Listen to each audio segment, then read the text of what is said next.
Alright, mga kababayan, mga kaibigan, mga katokis at kapots.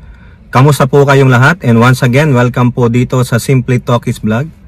Tayo po ay magbibigay ng maiksing komento, opinion at reaksyon sa mga mainit na usaping politika sa ating bansa. And maraming salamat po sa lahat ng sumusuporta, sumusubaybay at tumatangkilik sa ating channel. May God bless us all, may God bless our country, and may God bless the Marcos administration and protect it from the forces of Kampo ng Kadiliman and their minions. So sobrang init na po dito sa lugar namin, mga kababayan. Ito, nasa ilalim na ako ng puno, pero antindi po ng heat, no? Dry heat po dito, no? Yung balat ninyo masusunog talaga. Hindi po ako nanlalagkit tulad sa atin na masyadong humid. Dito po dry heat, no? 100 degrees. Hindi pa officially summer yan, in 2 weeks pa.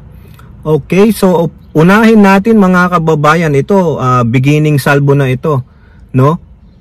Kung paano po ginagago ng inyong Senate President na si Haring Chis Escudero, hari ng mga katarantaduhan, kagaguhan at panloloko sa taong bayan. Galit na po ang mamamayang Pilipino sa patuloy niyang pangbubudol, sa patuloy niyang pag-iwas, no, sa hindi nila pagkukumbin sa impeachment court, na kung saan itinengga po talaga nila, no? Marami pong nilabag na batas si Escudero at kanya pang dinedepensahan ang kanyang paglabas sa saligang batas, paglabag niya sa sarili nilang kautusan sa Senado. Kasi yan po ang siniwalat ng mga kapwa niya senador, lalong-lalo na yung isang batikang abogado at seasoned politician na si Coco Pimentel. Yang Coco Pimentel, anti-Marcos yan, pamilya niyan anti-Marcos. Pero pagdating sa katotohanan, pagdating sa pagpapatotoo na dapat ito ang dapat ninyong gawin ng naaayon sa batas, talaga niya pong isisiwalat, no? Biruin nyo, no, yung mga universidad na tulad ng UP Law, yung faculty diyan, no, yung Law Department, College of Law sa UP, na kung saan naging faculty member si Escudero. Diyan po sa Lasal, no? Yang dyan sa Tapyatayan, no? Yung kanilang College of Law. Yung dyan sa Sambeda College of Law. At iba pa, mga political analysts, mga political science professors. Nananawagan na sila sa liderato ng Senado na si Haring Chis Escudero na hanggat maari, i-convene mo na ang impeachment court. Pero wala po Biruin nyo, mas kakatigan niya pa ngayon yung resolusyon na nanggaling sa opisina ni Senator Bato, the original o authentic Puncher de la Rosa, na kung saan yung de facto resolution ni Bato ay sinasabing ibasura ang impeachment trial ni Pusit. Kasi daw po, wala namang oras na. Mauubos ang oras dahil hindi na po yan pwedeng dalhin sa 20th Congress na tulad ng sinasabi nila nakakampi ni Bato na si Tolentino. Sinasabi po ni Tolentino, mga kababayan, na hindi na pwede yan, paso na yan. Magiging jurisdictional issue yan sa 20th Congress. Ganun ba? Bakit iba ang sinasabi ng mga ibang abogado tulad ni Coco Pimentel, Drilon, ni Attorney Christian Monsod, na siyang isa sa mga sumulat sa Constitution, yung mga ibang framers ng Constitution, at yung mga political analysts. Sabi nila pwede kasi hindi naman kayo legislative body na, magiging korte na kayo. Pero itong mga hindi abogado tulad ni Bato, pinipilit. Ano naman ang basis ni Tolentino? Ayan siya. The basis is because yan ang pinag-utos ng Duterte. Uulitin natin dito, hindi namang gagalaw ang mga yan kung walang utos ng Duterte, di ba? Per Robin Padilla. Yan ang sabi ni Robin Padilla. Hindi namin gagawin, hindi kami gagalaw hanggat walang utos ang aming amo na si Digong o ang mga Duterte. Pero kung may utos, gagawan namin maski na hindi pwede. Maski na labagin namin ng batas, gagawin namin kasi we are good soldiers of Duterte. Yun po yun. Kaya itong si Escudero na napakatalino, napakahusay na abogado ay naging matalinong gago, matalinong bobo. O kaya kamura-mura po siya. Kaya tinatawag ko na siyang hari ng Senado dahil ang mga salita niya ang batas. Nilabag niya na po ang mga batas, lalo na ang highest law of the land na konstitusyon. No? Pangalawa, binunyag po ni Coco Pimentel dyan po sa quote card ng Pilipinas Today na meron pala silang Senate rules na pag merong impeachment na ipinail, isinumiti sa kanila, kung ano man yung legislative, no, priority nila, magba-backburner yan. Maisasantabi mo dapat yan. Unahin mo yung impeachment kasi yun ang sinasabi ng saligang batas that the Senate shall forthwith proceed. Pero hindi po ginawa ni Escudero. Mas inuna niya pa yung sinasabi nilang Senate rules. At ito pa, talagang ginago tayo ng mga senador na kampi sa mga Duterte. Remind nyo si Joel Villanueva ang nag-motion para tapusin ang kanilang session at sila ay pumunta sa recess. At majority of them concur. Pero may lumalabas po pala na isang resolusyon na dapat pala yung session nila ay hanggang February 7. Ayan po, maliwanag. Pero bakit nung natanggap nila yung article of impeachment na galing ng HOR na nagsasabing impeach na ang inyong tukmol na vice presidente, bigla nilang tinapos at ura-urada, sinaran nila ang session nila. Recess na kami. Pero February 7 pala, pwede pa. Pwede pa nilang i-convene ang impeachment court. Tama yung ilang mga nasa Kamara di Representante. So pwede pala. O bakit hindi nyo ginawa? O talagang ginago ninyo ang taong bayan. Ngayon, galit na po ang taong bayan, mga kababayan. Kaya dapat, mga kababayan, suportahan po natin itong June 11 na gagawing protesta dyan sa harap ng Senado para ipakumbin na ang impeachment court. Sa akin po ito ulitin ko lang, sa akin, alam ko naman, no?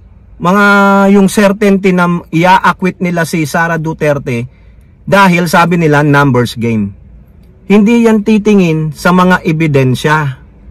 Lalong-lalo na yung mga utusan, mga tuta ng Duterte. Alam nyo na yan, yung mga Duterte Black. Diba? Sabi nga ni Jaime Marcos, kahit nagawin nyo pa yan, anong buwan o July, talo kayo. Si Marcoleta, wag nyo nang ituloy kasi mapapahiya lang kayo. Si Robin, I vote no. Si Bato, saka yung iba, alam nyo na, ang loyalty nasa mga Duterte. Mapapahiya naman pala kami. Okay lang na mapahiya kami. Okay lang na matalo kami. Basta, basta maipresenta, maibigay ang mga ebidensya ng prosecution sa mga sinasabi nilang ginawang kabalbalan ni Sara Duterte, lalong-lalo na sa kanyang salin, sa kanyang mga confidential funds. Yun lang po yun para malaman ng taong bayan na merong solidong ebidensya na magpapatunay na itong si Sara Duterte ay isang mandarambong, isang mamamatay pao, pero binaliwala ng iilang mambabatas dahil sila po ay mga tuta ng Duterte. Taong bayan na ang huhusga sa inyo. So ibig sabihin itong mga Duterte Black ay pinapayagan lang, no, na magnakaw ng magnakaw ang isang public officials. Bakit? Kasi baka naman sila ay nakinabang. Sila po ay birds of the same feather. Okay lang na hindi na yan parusahan. The pattern of impunity. When they said impunity, ito yung hindi napaparusahan ang mga tiwaling government officials o mga gumawa ng mali. Kasi pare-pareho silang may mga bahid ng kasalanan na ginawa at ayaw nilang ipakita sa taong bayan. O ngayon, galitin nyo pa, sige, haluin nyo pa yung keep meddling the pot. Oo, ganun nyo pa, i-stir nyo ng i-stir yan. Ha? Sa June 11, mga kababayan, supportan natin, lalo na tong si Escuderong ginagago tayo, binaboy tayo, winalanghiya tayo, ginahasa tayo ni Chis Escudero at ng kanyang mga minions. Kaya ang tawag ko sa kanila, hari at super panis na keso. Talagang umamoy ang kabobohan, katangahan ni Chis Escudero. Nagpagamit siya sa Duterte. Biruin mo kung ano-anong explanation niya. Ngayon naman ang gagawin nila, pagbobotohan nila na ibasura yung impeachment trial dahil mapapaso na yan sa 19th Congress. Hindi nila binibigyan pansin yung paliwanag. Kaya yan, malamang itatakbo yan sa Supreme Court. Sana naman i-priority ng Supreme Court. Okay? So ganyan tayo ginago at patuloy na ginagago, winawalang hiya at nire-rape nitong si Chis Escudero at yung kakampi nilang mga Duterte Black sa Senado. Okay? Punta naman tayo dito sa isang senadora pa na kapatid pa ng ating Pangulo. Talagang itong si Imee Marcos, to be accepted again to the folds of the Duterte minions. No, biruin mo, binaba mo ang level mo para lang i-accept ka ng mga Duterte minions na mga sinungaling. Diba? Kasi hindi na siya katanggap-tanggap sa mga Duterte minions eh. O kila Roque, yung sinungaling na vlogger at iba pa. Tinaboy na siya. Ayaw na sa kanya. Pero alam nyo na, para ano naman, makabalik ako sa inyo, I will do everything. Papatunayan ko sa inyo na ako, Duterte talaga ako. O ayan, anong nangyari? Para makuha niya ulit ang loob ng mga Duterte minions, ayun, tignan nyo yung quote card na yan, sa kanya pa mismo galing. Hindi daw po bumababa ang gobyernong ito sa taong bayan. Walang programa, walang proyekto o programa sa agrikultura, sa pagkain. O di ba bulag na bulag ang animal? Kaya po sa mga bumoto kay Imee Marcos na loyalista, wala pang bumotong mga dutai dyan na mga minions. Wala po. Dahil even si Panelo, hindi niya nga binoto eh. Maniwala kayong sinuportahan siya ng mga Duterte minions? Hindi, sa Davao wala siyang boto. O sino bumoto dyan? Mga loyalista, yung mga bulag. O ngayon, itong ibinoto nyong Imee Marcos, binalik nyo bilang senador. Siya ang sumisira ngayon ng husto sa kanyang kapatid. Ang akala niya, ang sinisira niya ay ang pinsan niyang si Speaker at ang hipag nito na si FL Lisa. Hindi po eh. Ang tinatamaan dito ay ang kanyang kapatid. O nasaan na ang legasiya ng tatay mo? Your brother is the namesake of your father. So therefore, ano sinasabi mong legasiya? Protect the legacy of your father. Ikaw na mismo ang sumisira sa last name ng iyong tatay, na hawak ng iyong kapatid, na dinadala ng iyong hipag na first lady. Diba? Dahil lang sa pang-uuto, pagpiplease sa mga Duterte minions, nagmukha kang tanga. Biruin mo, binaba mo yung level mo sa mga yan, yumuko ka sa mga yan. Di tuwang-tuwa ang mga Duterte o Marcos versus Marcos, sila silang mag-anak, mag-away. Bayaan natin silang magpatayan dyan. Biruin mo, sasabihin niya walang proyekto, walang programa sa agrikultura at sa pagkain. Saan pala yung 20 pesos kilo ng bigas? Nasaan yung kadiwa ng Pangulo, kadiwa stores? Nasaan yung mga makinarya, mga punla na binigay sa mga magsasaka at sa NIA? Palalaguin ang irrigation. O yung mga binigay na bagong mga bangka sa mga mangingisda. Libreng gaas na binibigay ng BIPAR. Pagkain. Diba? Gunggong talaga. Talagang nag-all out kontra sa gobyerno ng kapatid niya para lang makabalik siya sa fold ng mga Duterte minions. Di po ba? O kayo po, ano po inyong masasabi? Comment down below and don't forget to like and share. Hope to see you on next videos. Bye-bye. God bless.